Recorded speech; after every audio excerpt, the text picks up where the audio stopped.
ಒಂದು ಆತ್ಮವನ್ನ ದೇವರು ಕೊಟ್ಟಿದ್ದಾನೆ. ಆ ಆತ್ಮ ಯಾವಾಗಲೂ ಬಲವುಳ್ಳದಾಗಿರ್ಬೇಕು. ಯಾಕೆ ಗೊತ್ತಾ?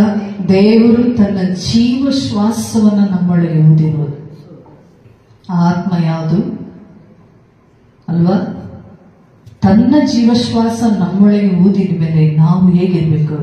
ಬಲವುಳ್ಳವರಾಗಿ ಕರ್ತನನ್ನ ಯಾವಾಗಲೂ ನಾವು ಪ್ರಸಿದ್ಧಿ ಪಡಿಸುವವರಾಗಿರ್ಬೇಕು. ನಮ್ಮ ನೋಡುವಾಗ ನಾವು ಕಾಣಬಾರದು. ಈಗ ಇಲ್ಲಿರುವಂತ ಪ್ರತಿಯೊಬ್ಬರು ನೀವು ಹೆಸರಾಗಿ ಇದ್ದೀರಲ್ಲ, ಜನಗಳು ನಿಮ್ಮನ್ನು ನೋಡುವಾಗ ನಿಮ್ಮಲ್ಲಿ ಪವಿತ್ರಾತ್ಮನ ಶಕ್ತಿ, ಯೇಸುವಿನ ಸಾರೂಪ್ಯ ಕಾಣಬೇಕು. ಹಲ್ಲೆಲೂಯ.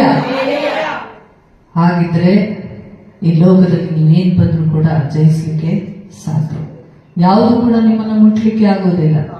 ಸೈತಾನ ಕಾರ್ಯಗಳಾದ್ರೂ, ಮನುಷ್ಯ ಕಾರ್ಯಗಳಾದ್ರೂ, ಮಾಟಮಂತ್ರದ ಕಾರ್ಯಗಳಾದ್ರೂ, ದುರಾತ್ಮನ ಯಾವ ಕಾರ್ಯ ಕೂಡ ನಿಮ್ಮನ್ನ ಮುಟ್ಲಿಕ್ಕೆ ಸಾಧ್ಯ ಇಲ್ಲ. ಯಾಕೆಂದ್ರೆ ನಾವು ಬಲಹೀನರಲ್ಲ, ನಾವು ಕ್ರಿಸ್ತನಲ್ಲಿ ಬಲಶಾಲಿಗಳಾಗಿದ್ದೇವೆ.